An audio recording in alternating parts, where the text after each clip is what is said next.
Good evening, I'm Brian Reagan, this is. Hi, Kelly. And on this Friday night, for our Twilight talk, we're going to look at something that looks positive, but we're going to point out a truth in relation to blessing and hindering your blessing. So 2 Chronicles chapter 19, verse 4 through the end of the chapter. Tyler? So Jehoshaphat dwelt at Jerusalem, and he went out again among the people from Beersheba to the mountains of Ephraim, and brought them back to the Lord God of their fathers. Then he set judges in the land throughout all the fortified cities of Judah, city by city, and said to their judges, "Take heed to what you are doing, for you do not judge for man, but for the Lord, who is now with you in the judgment. Now therefore the fear of the Lord be upon you, take care and do it, for there is no iniquity with the Lord our God, no partiality, nor taking of bribes." Moreover, in Jerusalem, for the judgment of the Lord and for controversies, Jehoshaphat appointed some of the Levites and priests and some of the chief fathers of Israel when they returned to Jerusalem. And he commanded them, saying, "Thus you shall act in the fear of the Lord, faithfully and with a loyal heart. Whatever case comes to you from your brethren who dwell in their cities, whether of bloodshed or offenses against law or commandment, against statutes or ordinances, you shall warn them, lest they trespass against the Lord, and wrath come upon you and your brethren.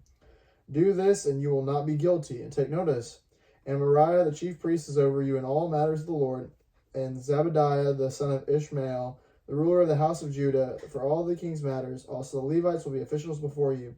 Behave courageously, and the Lord will be with the good." All right. So when Jehoshaphat comes back, part of the problem why the land is not doing well is because his administration is not in order. Good administration, not an over-bloated administration. Always make sure you understand there's a difference. Good administration. These people are appointed as judges. They're to handle disputes. Why? So that people, commerce, religion, all of it can function with a minimum of disruption. Each one of us has stuff in our lives that we know we need to clean up. Maybe it's your garage that's in chaos. And anything you do in your garage, it's 6 months before it comes out of that black hole. Clean your garage. Put your stuff in order. Maybe you've got stuff that you need to go through, stuff you need to get rid of. Whatever. Clean your stuff up. Ultimately, that's what he's doing here. He's putting things in order so that things can get cleaned up, so that everyone's functioning levels can come up higher. Because as the king goes up and as the nation goes up, guess what? The blessing of the Lord can come up too. This is a 16.9 ounce water bottle. Right now it's about 40% full, 2/5. Can I put 16.9 ounces more water in it? In it? No. No. Now what if this was Coke instead of water? Can I put 16.9 ounces of water into a bottle that is 8 ounces of Coke? No. No. Say, why would you want to do that?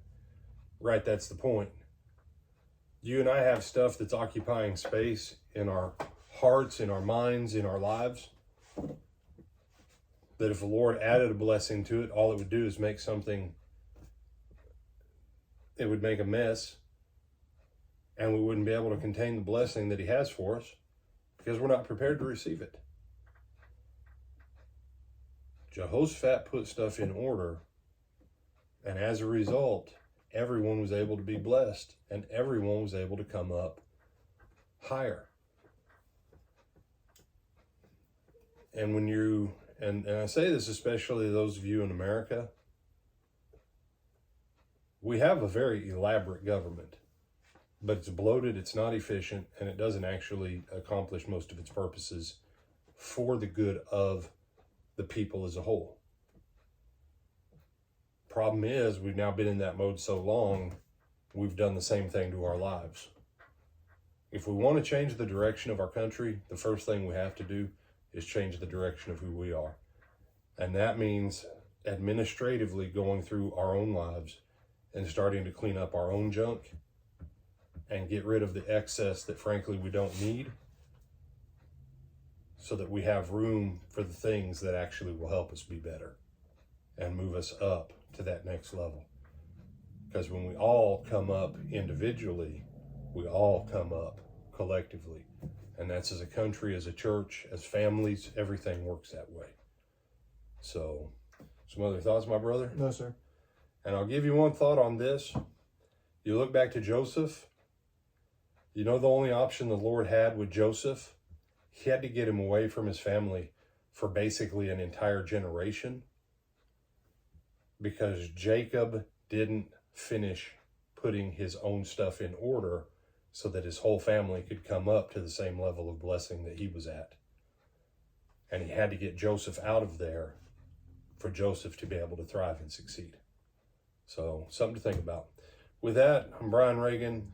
Do like, comment, share, and subscribe. Lord willing, Tyler, when do we hope to see him again? 9:30 this Sunday for our morning Bible class at Lake Butler Church of Christ in Lake Butler, Florida, and then at 10:30 for our morning worship service, also on the live stream or in person. All right. Till then.